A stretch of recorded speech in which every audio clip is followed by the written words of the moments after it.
ఒక్కసారి కొమ్మూరి గోల్డ్ కి కాల్ చేయండి. తాకట్లో ఉన్న మీ బంగారాన్ని విడిపించి మార్కెట్ ప్రైస్ కి వాళ్ళు కొనుక్కుని మిగతా డబ్బులు మీకు ఇచ్చేస్తారు. హలో అండి, అందరికీ నమస్కారం. నాతో ఉన్నారు ప్రముఖ సామాజిక రాజకీయ విశ్లేషకులు కొత్త రాజేంద్రబాబు గారు. సార్ నమస్కారం. నమస్తే సార్. మొన్న ఈ మధ్య జగన్మోహన్ రెడ్డి గారి ప్రెస్ మీట్లో తండ్రి కొడుకుని జాకీలెత్తి పైకి లేపుతున్నాడు, కొడుకు తండ్రిని జాకీలెత్తి పైకి లేపుతున్నాడని చంద్రబాబు నాయుడు నారా లోకేష్ గారి గురించి మాట్లాడారు. అయితే ఇక్కడ చాలామందికి అర్థం కాని విషయం ఏంటంటే, జగన్మోహన్ రెడ్డి రాజశేఖర్ రెడ్డి గారి పేరు చెప్పుకొని రాజకీయాల్లోకి వచ్చిన వ్యక్తి, ఆయన సానుభూతిని వాడుకొని రాజకీయంగా ఎదిగిన వ్యక్తి, రాజశేఖర రెడ్డి గారి ఫోటో పెట్టుకొని రాజకీయాలు చేసిన వ్యక్తి. తీరా అధికారంలోకి వచ్చిన తర్వాత రాజశేఖర రెడ్డి గారి ఫోటోను కూడా లేకుండా చేశాడు, ఆ పేరే కనపడకుండా చేసే ప్రయత్నం చేశాడు అనేది ఒక విమర్శ. తర్వాత విజయమ్మ గారిని కూడా రాజకీయంగా, అంటే ఆమెకి పాపం రాజకీయాలు అలవాట్లేదు, కానీ సానుభూతి కోసం ఆమెని రాజకీయాల్లోకి తీసుకొచ్చి రాజకీయంగా ఆమెని కొంత వాడుకొని తర్వాత కాలంలో తల్లిని కోర్టుకు లాగాడు జగన్మోహన్ రెడ్డి అనేది కూడా మనం ఆ విమర్శను చూస్తున్నాం. తర్వాత చెల్లిని కూడా రాజకీయంగా వాడుకొని ఇంట్లో నుంచి బయటకు నెట్టేశాడు అనేటువంటిది. చెల్లి జగన్మోహన్ రెడ్డికి వ్యతిరేకంగా రాజకీయ పోరాటం చేస్తుంది, కాంగ్రెస్ పార్టీలో జాయిన్ అయ్యి. అలాంటిది జగన్మోహన్ రెడ్డి గారి ఈ స్టేట్మెంట్ మీరు ఎలా చూస్తున్నారు?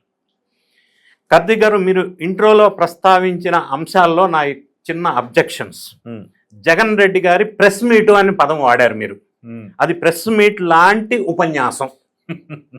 ప్రెస్ మీట్ అంటే జనరల్గా ఎదురుగా ఎవరెవరు ఉన్నారు అనేది మొత్తం మనం చూసే అవకాశం ఉంటుంది. అక్కడ ఆయన పెట్టే దాన్ని ప్రెస్ మీట్ పేరు చెప్పారు, కానీ అది సుదీర్ఘ ఉపన్యాసం 2-3 hours. రెండో అంశం, మీరు ఆయన మాట్లాడిన మాటల్లో చంద్రబాబు నాయుడు గారిని వాళ్ళ కొడుకు జాకీతో లేపుతున్నారు, వాళ్ళ కొడుకుని చంద్రబాబు నాయుడు గారు జాకీతో లేపుతున్నారు. ఇంకొక పదం కూడా అన్నారు, మీరు మర్చిపోయారు. పవన్ కళ్యాణ్ గారు వీళ్ళిద్దరిని జాకీతో లేపుతున్నారు. ఇది ఆయన అన్న మాటలు. చిన్న క్లారిఫికేషన్. ఇక ప్రధానంగా మీరు ఇంట్రోలో ప్రస్తావించినట్టుగా ఆ మాటలు అనటానికి జగన్ రెడ్డి గారికి అర్హత ఉందా, నైతికంగా ఈయన ఎలిజిబుల్ ఆ మాటలు మాట్లాడటానికి? ఎందుకంటే అబద్ధాల పుటల్లో నుంచి పుట్టిందే వైఎస్ఆర్ కాంగ్రెస్ పార్టీ. ఎక్కడి నుంచి పుట్టింది ఆ పార్టీ? పుట్టుక ఏంటి? సరే, మీరు అన్నారు వైఎస్ రాజశేఖర రెడ్డి గారు దివంగత నేత. అవును, అప్పుడు మంచి పేరు సంపాదించారు కొన్ని పథకాల్లో. అవును, ఏదేమైనా రాజకీయంగా విభిన్న భావాలు ఉన్నప్పటికీ పర్సనల్ రిలేషన్స్ బాగానే మెయింటైన్ చేసేవారు రాజశేఖర రెడ్డి గారు. ఏ మాట కా మాట. అంటే గత ప్రభుత్వంలో స్టార్ట్ చేసిన ప్రాజెక్ట్స్ కానీ ఏదన్నా కానీ ఆయన కంటిన్యూ చేశారు. ఇప్పుడు హైదరాబాద్ ఉంది అంటే చంద్రబాబు నాయుడు గారు డెవలప్మెంట్ కంటిన్యూ చేయబట్టే కదా సార్. కంటిన్యూ చేశారు. అవును, స్పాయిల్ చేయాలి. అదృష్టం ఏంటంటే రాజశేఖర రెడ్డి గారు కంటిన్యూ చేశారు, తర్వాత తెలంగాణ వచ్చిన తర్వాత కేసీఆర్ గారు కంటిన్యూ చేశారు. కరెక్ట్. అప్పట్లో ఆ రాజకీయ నాయకులకి ఆ లక్షణం ఉండేది, కానీ అనూహ్యంగా జగన్ రెడ్డి గారు ఆ లక్షణాన్ని రివర్స్ గేర్ లోకి వెళ్ళారు. ముందు ప్రభుత్వం వాళ్ళు ఏదైతే స్టార్ట్ చేశారో అది బంద్ చేయడమే, విధ్వంసం చేయాల్సిందే. ప్రజా వేదిక విధ్వంసం నుంచి పాలన స్టార్ట్ చేసిన జగన్ రెడ్డి గారు రాజశేఖర రెడ్డి లాగా కాదు. అయితే ఆయన ఫోటో పెట్టుకొని ఎలక్షన్లో పార్టీ పెట్టారు, ఆయన ఎలక్షన్లో గెలిచారు, అంతవరకు బాగానే ఉంది. నేను పార్టీ పేరు కూడా సార్ వైఎస్ఆర్ అంటే అప్పట్లో మంచి పేరే ఉంది. యువజన శ్రామిక రైతు కాంగ్రెస్ పార్టీ అని మళ్ళాంటి వాళ్ళు తెలుసు, కొంతమంది తెలుసు. వైఎస్ రాజశేఖర రెడ్డి పార్టీ అనుకున్నారు మొదట్లో. సరే, మీరు ఈ మాట అన్నారు కాబట్టి నేను అనక తప్పదు సుమా. ఆ పార్టీ పెట్టిన అతను ఎవరు? శివకుమార్. అక్కడి నుంచి దొబ్బేశారు. ఆయన మొన్న గోరు నడిపించాడు ఛానల్స్ లో. సరే, అది పక్కన పెడదాం. సరే, వైఎస్ఆర్ పేరు పెట్టారు, మంచిదే. ఆ పార్టీ పేరు పెట్టినప్పుడు ఎలక్షన్లో గెలుపొంది ఒక అధికారం వచ్చేంత వరకు వైఎస్ రాజశేఖర రెడ్డి గారి ఫోటో ఉండేది. అది సాక్షి మీడియాలో కానీ శాటిలైట్ ఛానల్లో వీళ్ళ కరపత్రాల్లో కానీ ఉండేది. కాలక్రమంలో అధికారం వచ్చిన తర్వాత ఆ ఫోటో కూడా దొబ్బేశారు, మాయం చేసి పడేశారు. అవసరం లేక మనం ఒక స్టేజ్కి వచ్చినాక వాళ్ళది ఎందుకు మనకి, వాడుకో వదిలేసుకో, యూజ్ అండ్ త్రో, అదే పాలసీ. తండ్రి పేరు మళ్ళా తండ్రి పేరు, అది ఎవరు తండ్రి అయినా ఒకటే, ఏదైనా ఒకటి, దానికి దీనికి సంబంధం లే. ఇంకొకటి జాకీ విషయం మీరు మాట్లాడారు. నారా చంద్రబాబు నాయుడు గారిని ఎవరన్నా జాకీ పెట్టి లేపే అవసరం ఉందా? నారా లోకేష్ ఉందా? ఇలా ఉంటే భారతదేశంలో పెట్టుబడుల విషయంలో ఇండియాలో టాప్ 25.3% పెట్టుబడులని ఎందుకు టాప్ ర్యాంకింగ్ వస్తుంది? వాళ్ళిద్దరు ఎఫర్ట్స్ వల్లే, పవన్ కళ్యాణ్ సహకారం వల్లే కదా. ఎవరిని పెట్టి జాకీ లేపక్కర్లా. లేపేదే ఉంటే ఇన్ని పరిస్థితి డెవలప్మెంట్ వైపు ఎందుకు వెళ్తుంది? మీరు డెవలప్మెంట్ అంటే, మీరు నన్ను examples having said this, GSDP growth Jagan Reddy గారి పరిపాలనలో 5.01 ఉంది, ఇప్పుడు 10.74 ఉంది. Per capital income Jagan Reddy గారి కాలంలో 2.67 lakhs ఉంది, ఇప్పుడు పర్ క్యాపిటల్ ఇన్కమ్ 2.98 lakhs ఉంది. అప్పట్లో per capita power consumption 1347 kWh ఉంది. ఇప్పుడు per capita power consumption 1400 kWh ఉంది.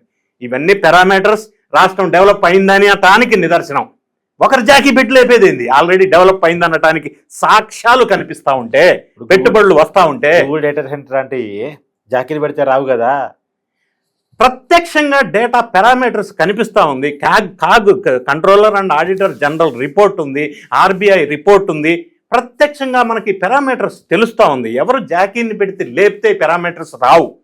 జగన్ రెడ్డి గారు చేసిన అఘాయిత్యాలు, విధ్వంసం నుంచి ఇప్పుడు వికాసం వైపు వెళ్తూ ఉందనేది మనకు సామాన్య ప్రజలకు అర్థమవుతున్న తరుణంలో ఇంట్లో తల్లిని బయటికి ఆస్తుల విషయంలో దొబ్బేసి, చెల్లిని బయటికి దొబ్బేసి, తర్వాత బాబాయ్ హూకిళ్ళు బాబాయ్ అంటే ఎవరికి తెలియదు, ఇంతవరకు అది తేల్చలా, సున్నితమ్మని వీధిని పడేసి కుటుంబం చిన్నాభిన్నమయ్యేటట్టు చేసి రాజకీయం కోసం దేనికైనా రెడీ. అబద్ధాల పుటల్లో నుంచి పుట్టిన పార్టీ వైఎస్ఆర్ కాంగ్రెస్ పార్టీ. ఆ పార్టీ అధినేత చంద్రబాబు నాయుడు గారిని, పవన్ కళ్యాణ్ గారిని ఇంకో జాకీ పెట్టి లేపే అవసరం ఉందా? అసలు ఈయన ఈ మాటలు ఇక్కడ మాట్లాడే బదులు అసెంబ్లీలోకి వెళ్ళి నిలదీసేది ఉందా? ఎందుకు నిలదీయట్లా? అవును, జగన్మోహన్ రెడ్డి గారు చెప్పిన లెక్కలే కరెక్ట్ అయితే ఆయన అసెంబ్లీ గట్టిగా మాట్లాడొచ్చు. That is the right platform. అవును, ఎందుకు ఎన్నుకున్నారు ఈయన ఎమ్మెల్యేగా? ఒకవేళ ఆయన్ని మాట్లాడనివ్వకపోతే అది కూడా లైవ్ లో ప్రజలందరూ చూస్తారు కదా, అప్పుడు కూడా సింపతి వస్తుంది కదా. అవును, వస్తుంది కదా. అవును, అధ్యక్ష అను, మైక్ కట్ చేస్తే మళ్ళీ అధ్యక్ష అను, బయటకు వచ్చి మాట్లాడనేట్లేదను. అవును, ఎవడిచ్చాడండి ఈయనకి సలహాలు? ఈ స్క్రిప్ట్లు మీరన్నా కొద్దిగా సలహా ఇవ్వచ్చు కదా, సరిగా మీరు సీనియర్ జర్నలిస్ట్ కదా. ఇటువంటి సలహాలు ఇచ్చి స్క్రిప్ట్లు ఇచ్చి ఈయన ఇంకా అధపాతాళానికి ఎందుకు తొక్కేస్తున్నారు స్వామి? ఎవరిని జాకీతో పెట్టి లేపాల్సిన అవసరం ఏర్పడింది ఇప్పుడు ఆంధ్రప్రదేశ్లో? విధ్వంసం చేసేసి వాళ్ళు జాకీ అని అంటారు.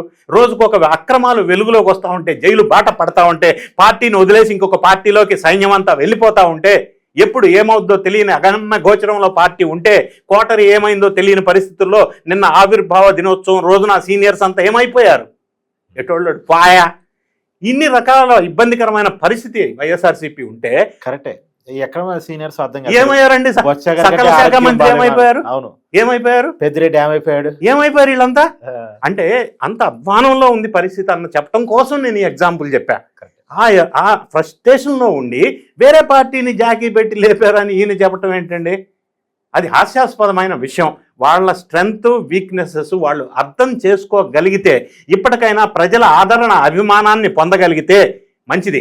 అంతే తప్ప రాష్ట్రం డెవలప్ అయితే మరి చంద్రబాబు నాయుడు గారికి పేరు వస్తుందనో, లేదు రాష్ట్రం డెవలప్ అయితే రేపు వైఎస్ఆర్ కాంగ్రెస్ పార్టీకి రప్ప అనేటోడు, హోలీ రోజు రక్తంతో అభిషేకం చేసేటోళ్ళు ఉండరు అన్న భయంతో ఇట్లాంటి నిందలు వేయటం కరెక్ట్ కాదు అనేది గమనించాలా వైఎస్ఆర్సీపీ మరియు జగన్ రెడ్డి గారు. Thank you.